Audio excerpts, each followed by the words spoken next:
Hi, in this lesson we're going to look at probability with permutations and combinations. This is one of those topics that kind of borders the line between GCSE and A-level, so if you do GCSE work this might be slightly harder, but it shouldn't be too much of a stretch. So let's see the basic idea. So the basic idea comes from regular perms and combinations, where we've got this question here.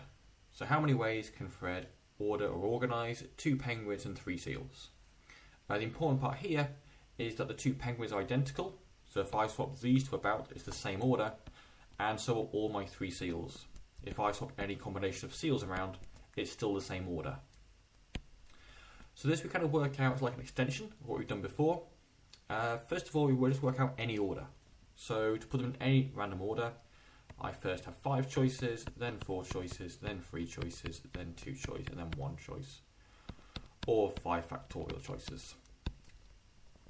However, because they can sort of switch around, and that's the same combination, it makes sense I've got to divide by something. And we're going to look at both the penguins and seals separately. So these 2 penguins, they can switch around in either order, so therefore I've got to divide by 2, or 2 factorial. And these seals can go in any order, and if you work it all out, you have a total of 6 combinations, because basically you have 3 choices for which seal comes first, then 2 choices, then 1 choice. So altogether, you have 3 factorial choices for how many ways you can organise those seals. So that's how you work it out. You divide it by 2 factorial times 3 factorial. Okay? And basically each separate unique animal you have will have its own factorial thingy. So if I then change it to have 2 crudely drawn giraffes, or possibly dinosaurs, the question would change now, because we now have a total of 7 animals, so it'll be 7 factorial on top, 7 times 6 times 5 times 4 and so on. We then have to divide by each animal. So dividing by the penguins is 2 factorial, dividing by the seals is 3 factorial, and dividing by this abomination will be divided by another 2 factorial. Okay? And also the way the maths works out with how numbers kind of work, this will always end up being a whole number. Okay, you should never get a 0.5 because that's completely ridiculous. Okay? So, back to the original problem. When we had 5 animals, 2 penguins and 3 seals, there's actually a shortcut because this is a really common problem in maths. There's a shortcut you do on your calculator. So if you get your calculator out, there is typically, depends which character from model to model, but there's a button somewhere that'll say NCR. That basically stands for choose. So because we have 5 animals, we have 5 first, and we then want to choose a group of 2 and a group of 3. So you can do either 5 choose 2 or 5 choose 3. Both will give the same answer, and that will give you 10. And that's how many ways you could organise those 5 animals with 2 penguins and 3 seals. Okay. And of course we can extend that idea. So here Clifford has 10 pigs and 5 cows. So altogether it will be 15 factorial. And then you've got to divide by the pigs and the cows separately. And again, the calculators have a shortcut for this. You can just say 15 choose and then either 10 or 5, both will work. So here there's 3,003 ways for him to organise his pigs and cows. And again, you could also just type this directly into the calculator and you would also get the same answer. Okay, just tying this back up to the work we've done in the past few lessons on permutations and combinations, or Perms and Combs. So the calculator shortcuts for these questions as well. So we saw ages ago in the race of 20 people, how many ways can people finish first, second, third or fourth? And this was purely 20 times 19 times 18 times 17. So if one person finished the race, you had 1 person left who could potentially take second place, for example. On your calculator, the shortcut for this will be 20 and it's called pick. And it'll be 20 pick 4 or 20 pick 16. Again, both of them will work the exact same way. So in other words, it would just be 20 pick 4. If you get your calculator out and you type in 20 pick 4, that gives you 116,210, which is the same answer you would get from doing 20 times 19 times 18 times 17. Okay, and if you do 20 pick 16, that gives you a horrendously big number. Okay, so it does matter which number you pick. And at 20 pick, I mean, it's a number of runners you want to finish. So I wanted 4 people to finish. So it's normally, if you see it written in a textbook, we write it in this slightly confusing way. When you calculate it, it displays it like that. Okay, just as an example as well, when we do the harder one, which kind of ways can people finish in the top 4, but we don't care if they finish first, second, third, or fourth. That's what we just saw.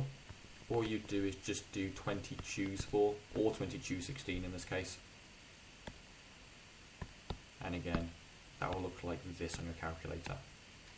Okay, so what we've learned in this lesson can sort of help us with the questions in earlier stuff. Okay, on to today's main focus. This is basically how this ties into probability. Okay, you kind of saw this a tiny bit when we got to really complicated tree diagram questions. So if I show you this question here, I'm flipping 3 coins on probability of getting 1 head. You totally can solve this with a tree diagram. If you do a tree diagram, because there's 3 coins, you want 3 branches. Okay? And we want to get 1 head. So again, you're going to have a lot of paths which are going to involve just having 1 head, and you then have to work them all out individually and add them all together. So it can be fairly time consuming.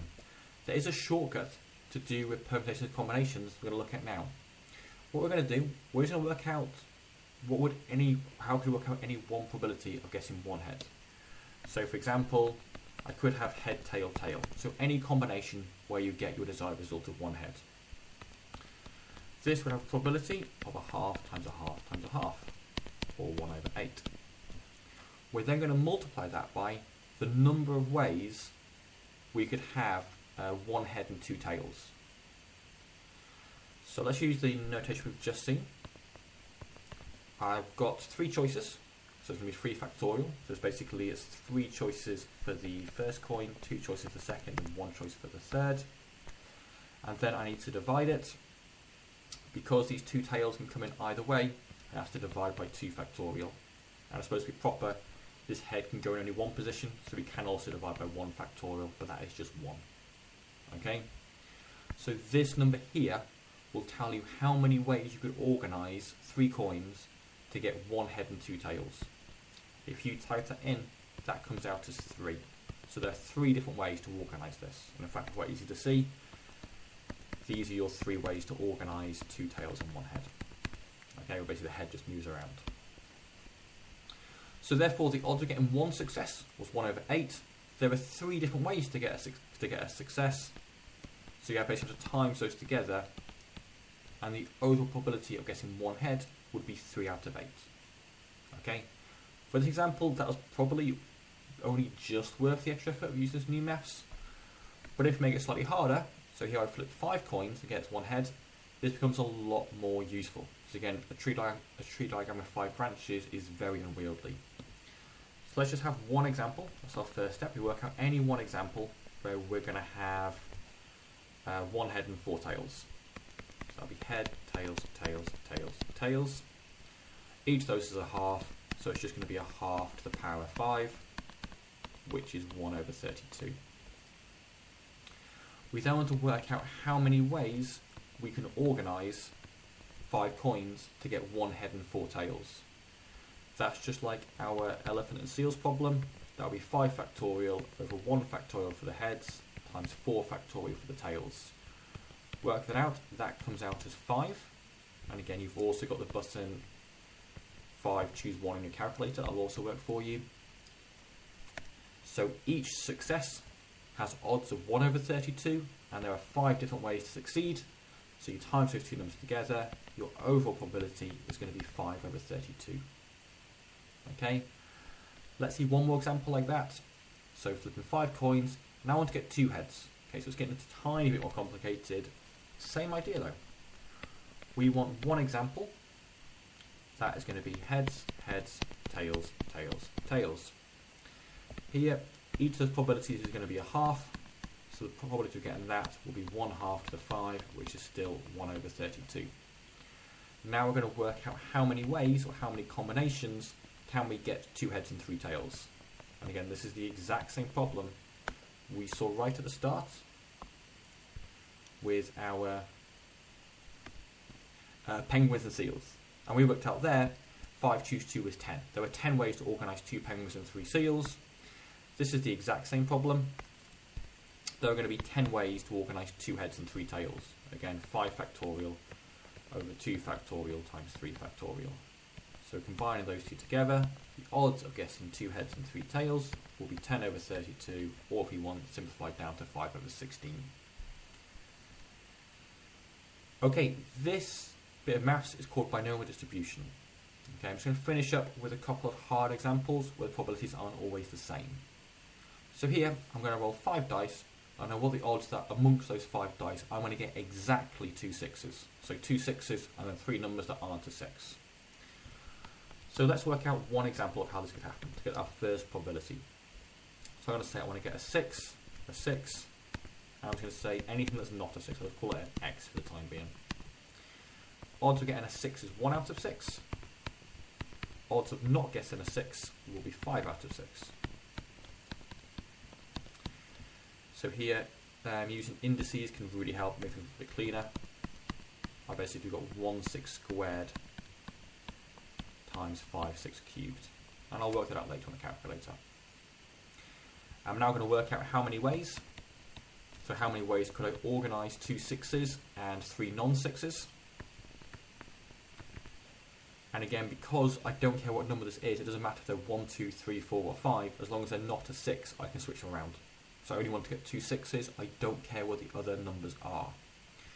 So this is the same problem as before, it's going to be 5 factorial over 2 factorial for the way to organise my 6s, times 3 factorial, the way to avoid my non-6s. I've done this before, this comes out at being 10. So your overall probability, you would just times these two numbers together, and you just type it all into your calculator. Okay, I'll just look at sort of a more exam study problem, I'm going to say. So here we've got an experiment called X. Experiment X is rolling a fair-sided spinner numbered 1 to 5 10 times and seeing how many 1s we're going to get. So the odds of guessing a 1 is always going to be 0.2 or 1/5. Let's write 1/5. Let's write 0.2.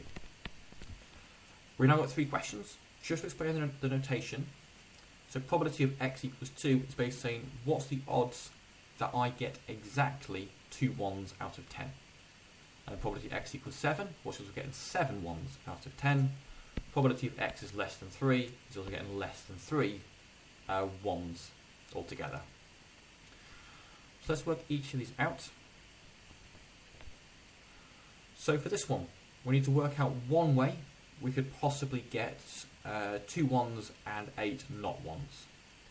So the odds of getting a 1 is going to be 0.2, and I have to get 2 of them. So it's 0.2 to the power of 2. Again, here this index law using indices is really helpful. Then I want to get 8 numbers, of which none of them are going to be a 1. So the odds of not getting a 1 is going to be 0.8. So now I'm going to times 0.8 to the power of 8. So I want to get not a 1 8 times. Okay, look at that. Make sure that makes sense to you. If you find it easier, you can just list things out, like getting a 1, 1, and then a bunch of blanks, and the same probability comes out of it. We then need to times that by how many ways? And we've got 10 spins altogether, and we need to divide that by how many ways I can switch around the 2 1s and how many ways I can switch around the 8 blanks. You type it in your calculator and that will work it all out for you. Probability of getting 7 1s is the exact same idea. I want to get a 1 7 times, the odds of that is 0.2 to the power of 7. I want to get not a 1 3 times, so the odds of not getting the 1 is 0.8 to the power of 3, because it occurs 3 times. And then we do the same times it by the factorial thingy. Well, in this case, the numbers are 7 and 3, because that's how many 1s I want and how many not 1s I want. Again, type it in, the calculator that will work it out for you. Last thing's a slightly harder question. Probability X is less than 3. Some big calculators can do shortcuts for it. What we're doing today, we can just do it by hand.